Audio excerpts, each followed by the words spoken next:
गाजियाबाद से है, जहां पर कोविड के नए केसेस सामने आ रहे हैं। 2 नए मामले सामने आ गए हैं। एक छोटा 4 महीने के बच्चे के साथ साथ एक अन्य व्यक्ति भी कोविड पॉजिटिव पाया गया है। यानी कि 2 नए मामले कोविड पॉजिटिव के आज ही सामने आ गए हैं। महज 4 महीने का बच्चा जो कि कोविड पॉजिटिव पाया गया, उसके अलावा एक और शख्स जिसके अंदर कोविड पॉजिटिव होने की पुष्टि मिली है। यानी कि मामलों में एक बार फिर इजाफा। गाजियाबाद में भी मामले लगातार बढ़ते जा रहे हैं। हालांकि सरकार पूरी तरीके से एक्शन में है, तमाम तैयारियां कर रहा है। और इससे पहले भी हमने देखा जो 3 लहरें भारत ने देखी थी कोविड की, जिससे खासा नुकसान भारत को झेलना पड़ा था। अब उसी से लेसन लेते हुए इस बार पूरी मुस्तैदी के साथ तमाम तैयारियां की जा रही हैं।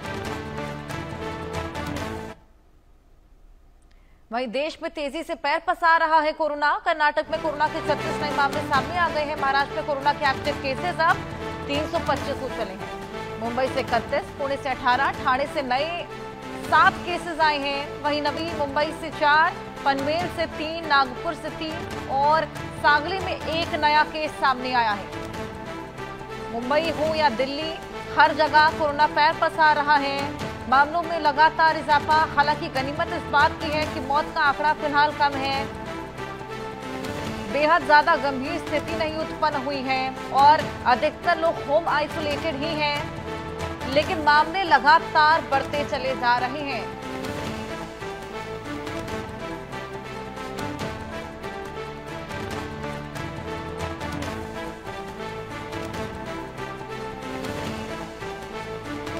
महाराष्ट्र में कोरोना के एक्टिव केसेस अब 325 हो चुके हैं और 1000 के पास पूरे देश भर में केसेस जा चुके हैं। तो देश भर में कोरोना के पॉजिटिव मरीजों की संख्या लगातार बढ़ती जा रही है। वहीं गौतम बुद्ध नगर में भी आज 9 नए मामले सामने आए हैं, जिसके बाद अब कोरोना पॉजिटिव की संख्या बढ़कर 10 पहुंच गई है। ऐसे में स्वास्थ्य विभाग को अलर्ट मोड पर रखा गया है। आइए एक रिपोर्ट भी आपको दिखाएं। देश भर में कोरोना के मामले लगातार बढ़ते जा रहे हैं। तकरीबन 1000 मामले पूरे देश के अलग अलग राज्यों में सामने आए हैं। ऐसे में गौतम बुद्ध नगर में भी अगर आज की बात करें तो टोटल 10 केस हैं जो अब तक कोरोना के नए वेरिएंट JN1 के सामने आए हैं। मैं इस समय ग्रेटर नोएडा जिम्स हॉस्पिटल में मौजूद हूँ, जहाँ पर कोरोना की पिछली लहरों में मुख्य भूमिका निभाई थी और बहुत सारे मरीज थे जो यहाँ से ठीक होकर गए थे। और तैयारियों की बात करें तो आप देख सकते हैं जिम्स हॉस्पिटल में जो बेड हैं वो पूरी तरह से अलर्ट मोड पर रखे गए हैं। प्रदेश सरकार ने हर जिले में हर हॉस्पिटल को अलर्ट मोड में रखा हुआ है और इसी के तहत आप देखेंगे यहाँ पर जो ये इमरजेंसी है वहाँ पर जो डॉक्टर हैं वो पूरी तरह से अलर्ट हैं और जो लगातार वेरिएंट है उसकी जांच के लिए डिस्ट्रिक्ट हॉस्पिटल से तैयारियां की जा रही हैं। हर बेड को मरीज के लिए अलर्ट रखने के लिए गया। मैं तस्वीरें जरा दिखाना चाहूँगा। ये ग्रेटर नोएडा का जिम्स हॉस्पिटल है जहाँ पर मैं अपने सहयोग कहूँगा ये पूरी इमरजेंसी है, जहाँ पर जो डॉक्टर हैं मरीजों का इलाज कर रहे हैं और यहाँ पर जितने कोरोना के मामले हैं उनको लेकर अलर्ट मोड पर रखा गया है। और देखिए तस्वीरों में ये पूरी इमरजेंसी है जहाँ पर मरीज आएगा और उसकी जाँच के बाद ही यहाँ पर पूरी जो RT-PCR है उसके बाद यहाँ पर जो मरीजों की है वो इलाज किया जाएगा। कोरोना को लेकर हमारी बात यहाँ के डायरेक्टर ब्रिगेडियर राकेश जी से बात हुई। उन्होंने कहा कि नया वेरिएंट से घबराने की कोई ज़रूरत नहीं है, लेकिन जो मरीज हैं जो एजेड हैं उनको थोड़ी सावधानी रखनी है। और अभी गवर्नमेंट की तरफ से जिस तरह के दिशा निर्देश आए हैं उसके मुताबिक काम किया जा रहा है और कोरोना को लेकर जिम्स हॉस्पिटल पूरी तरह से तैयार है। ग्रेटर नोएडा से इंडिया न्यूज़ के लिए अकरम खान। देखिए कोरोना अभी जिम्स के लिए और हमारे देश के लिए भी कोई नया वायरस नहीं है। हमने बहुत ख़तरनाक वायरस भी देखा है। 2020 में ये शुरू हुआ था, तब ये पहली बार लोगों का इसका एक्सपीरियंस था। एंड पहली वेव, दूसरी वेव, तीसरी वेव, तीनों में हमने इसको देखा है। एंड अभी पिछले 10-12 दिन से जो भी खबर आ रही है जो भी जिसमें कि कोरोना का वायरस फिर से आ गया है। एंड कल ICMR ने भी एक प्रेस विज्ञप्ति में कहा है कि ये बहुत माइल्ड सा वेरिएंट है जिसमें कोई भी घबराने की बात नहीं है। जहाँ तक जिम्स का सवाल है, हम लोग पूरी तरीके से तैयार हैं। पिछली बार भी हमने काफ़ी पेशेंट केयर में, एडमिशन में, ऑक्सीजन में, सभी में कोई भी कमी नहीं छोड़ी थी और इस बार भी हमारी पूरी की पूरी तैयारियां हैं। पहले हमारे पास एक लिक्विड मेडिकल ऑक्सीजन प्लांट था, अभी 2 लिक्विड मेडिकल ऑक्सीजन प्लांट हैं हमारे पास में, 10 KL और 20 KL के। इसके साथ ही 4 हमारे पास PSA प्लांट हैं। 300 से ऊपर हमारे पास ऑक्सीजन कॉन्सेंट्रेटर है, 100 से ऊपर हमारे पास वेंटिलेटर है। और अभी तक तो हॉस्पिटल में पहले 300 बेड होते थे पिछले कोरोना के टाइम पे, इस बार हमारे पास 600 से अधिक बेड हैं। और अगर ज़रूरत पड़ेगी तो हम सभी बेडों को फंक्शनिंग कर देंगे। 300 से ऊपर हम ऑक्सीजन बेड क्रिएट कर देंगे। अभी तक गवर्नमेंट की तरफ से कोई भी हमें अभी अधिसूचना नहीं मिली है, कोई भी गाइडलाइंस, लेकिन अगर ऐसा कुछ है तो हम लोग पूरी तैयारी करेंगे। जहाँ तक लोगों को इससे कोई डरने की ज़रूरत नहीं है, लेकिन कोरोना में जो भी हमारी प्रिकॉशंस हम लेते थे कि अपना अगर कोई सिम्टम है तो आइसोलेट करें, मास्क लगाएं, अगर हैं तो थोड़ा डिस्टेंस बना के रखें, तो ये सब करेंगे तो मेरे को लगता है कि ये जैसे 3rd हमारी वेव आई थी माइल्ड ओमिक्रॉन टाइप, तो ये बेबी उसी तरह निकल जाएगी। मध्य प्रदेश में कोरोना की दस्तक हो चुकी है, जिसको देखते हुए मध्य प्रदेश के सभी जिलों के जिला अस्पतालों में कोरोना से बचने के लिए जिला अस्पताल के अधिकारियों ने अलग से कोविड वार्ड बनाने के लिए तैयारियां शुरू कर दी हैं। वहीं जिला अस्पताल में कोविड की दवाइयां, ऑक्सीजन की पर्याप्त व्यवस्था कर ली गई है। आइए रिपोर्ट दिखाएं।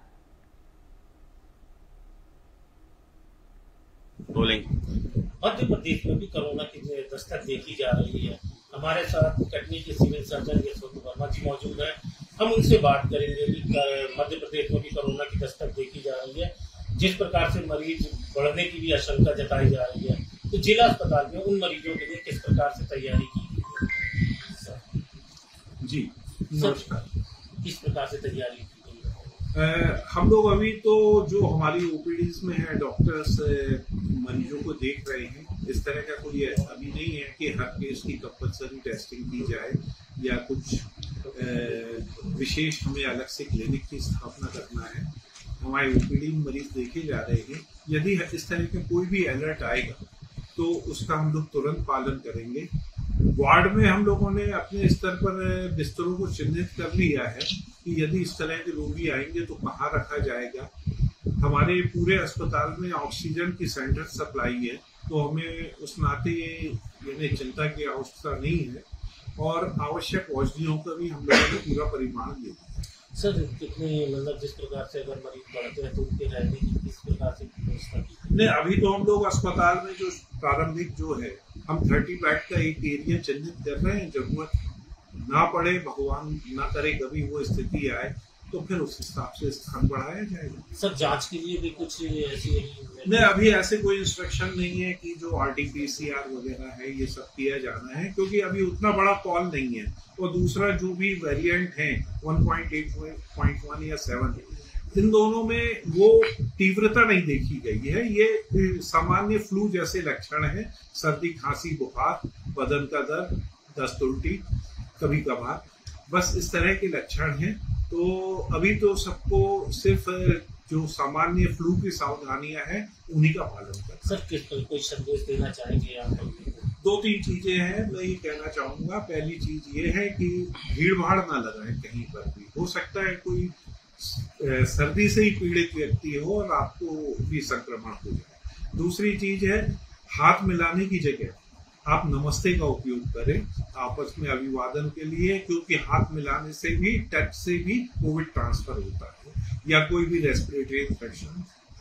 खांसी के बारे में जो पहले बोलते थे कि कोहनी इस तरह से करके खांसे उसमें, तो उसका ध्यान रखें। और यदि कोई भी जरा भी आपको लक्षण इस तरह के लगते हैं तो आप अस्पताल में दिखाएं। हमारे पास सामान्य ओपीडी की भी दवाइयां उपलब्ध हैं, हम उनको दे देंगे। में कोरोना जो है फिर से तबाही मचाना शुरू कर दिया है। उसके बाद भारत में भी कोरोना का जो है दौर शुरू हो चुका है। लगभग 20 राज्यों में कोरोना के मरीज मिलने शुरू हो चुके हैं। इसके अलावा बताना चाहूँगा लगभग 100,000 से अधिक मरीज जो है भारत में मिल चुके हैं। उसके बाद छत्तीसगढ़ में भी कई जगहों पर कोरोना के मरीज मिलने शुरू हो चुके हैं। दुर्ग जिले में की बात करें तो दुर्ग जिले में भी एक मरीज जो है कोरोना पॉजिटिव पाया गया है, जिनका इलाज जो है एक निजी अस्पताल में जारी है। उसके अलावा जो है दुर्ग जिले में जो है दुर्ग के जो जिला स्वास्थ्य अधिकारी ने इसे लेकर एडवाइजरी जारी कर दी है। दुर्ग के जो है चंदूलाल मेडिकल कॉलेज और में जो है और सुपेला कोरोना कोविड मरीजों के लिए जो है व्यवस्था शुरू कर दी गई। यहाँ पर जो है बेड की व्यवस्था है, ऑक्सीजन सिलेंडर है, उसके अलावा जो है कोविड जांच सेंटर में भी केंद्र की भी जो है शुरू कर दी गई है। इसके अलावा कोरोना के जो भी मरीज मिल रहे हैं उनके लिए, उनको एडमिट करने के लिए चंद्रलाल मेडिकल कॉलेज में व्यवस्था कर दी गई। इसके अलावा जो है और क्या क्या एडवाइजरी, क्या क्या व्यवस्थाएं की जा रही है, आइए जानते हैं दुर्ग जिला स्वास्थ्य अधिकारी से कि किस प्रकार से उन्होंने दिशा निर्देश दिए हैं। तो हम देखने पहुंचे हैं दुर्ग जिला अस्पताल में स्थित जो है कोविड जांच केंद्र में। देखते हैं अंदर स्थिति, कोविड की जांच चल रही है या नहीं है, अंदर जो है जांच केंद्र की स्थिति क्या है, किस प्रकार से यहाँ किट की उपलब्धता है या नहीं, आइए देखते हैं। तो यह जो है दुर्ग जिला का है कोविड जांच केंद्र है। ये देखते हैं यहाँ पर किस प्रकार से जो किट की उपलब्धता होगी और उसके साथ जांच केंद्र में जो है दिन भर में और क्या स्थिति है। मैडम यहाँ पर कितने लोग आ रहे हैं जांच में? अभी तो आ ही रहे हैं 4-5 व्यक्ति के। पिछले हफ्ते में 12-13 ऐसे करके आ ही रहते हैं। एडमिट पेशेंट भी आते हैं, ओपीडी पेशेंट भी आते हैं, सिम्टोमेटिक। जी, यहाँ पर बताएंगे कि ये जांच केंद्र कब से चल रहा है? कंटिन्यू है सर, जब से लैब खुला है, जब से कोविड स्टार्ट हुआ है 2020 से। अच्छा, तब से कंटिन्यू। अच्छा, लगातार जांच चल रही है। यहाँ पर पूरे जिले से जो है सैंपल आते हैं या यहाँ जिला अस्पताल के हैं? जिले से भी आते थे सर, अभी मतलब पूरे पहले CSC से भी आते थे, आ ही रहे कंटिन्यू। और यहाँ पर जो है जांच के लिए जो जरूरी किट है वो कितने मात्रा में उपलब्ध है, पर्याप्त है या फिर इसमें कुछ कमी है? हाँ, नहीं सर, अभी तो पर्याप्त दे ही रहे हैं। हाँ, दे ही रहे, लेकिन कुछ सुधरवाने की ज़रूरत है। जैसे किट का मांग बढ़ाना पड़ेगा क्योंकि कोविड आ ही रहे सैंपल तो आप देख रहे हैं कि कोविड जांच केंद्र है दुर्ग का, लेकिन यहाँ पर सारी उपलब्धता है, उसके बावजूद इस केंद्र को देख रहे हैं स्थिति कितनी जर्जर है। यहाँ एक शेड के अंदर जो है इस जांच केंद्र को चलाया जा रहा है, तो निश्चित रूप से कहीं कहीं इसमें भी सुधार की आवश्यकता है और इस जगह को बेहतर बनाने की आवश्यकता है, क्योंकि कोविड के मामले जो है लगातार बढ़ रहे हैं प्रदेश।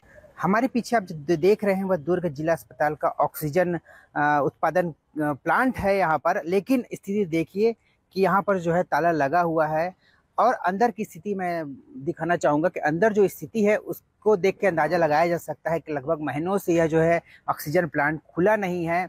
अभी कोविड के मामले बढ़ रहे हैं, ऐसे में जो है ज़रूरी जो एहतियात होने चाहिए उसमें ऑक्सीजन ज़रूरी है, लेकिन यहाँ पर देख रहे हैं ऑक्सीजन प्लांट बंद है। और जानकारों ने बताया है कि यहाँ पर जो है लाखों की खरीदी, ऑक्सीजन सिलेंडर की खरीदी जो है बाहर से की जाती है दुर्ग जिला में ऑक्सीजन प्लांट के होते हुए।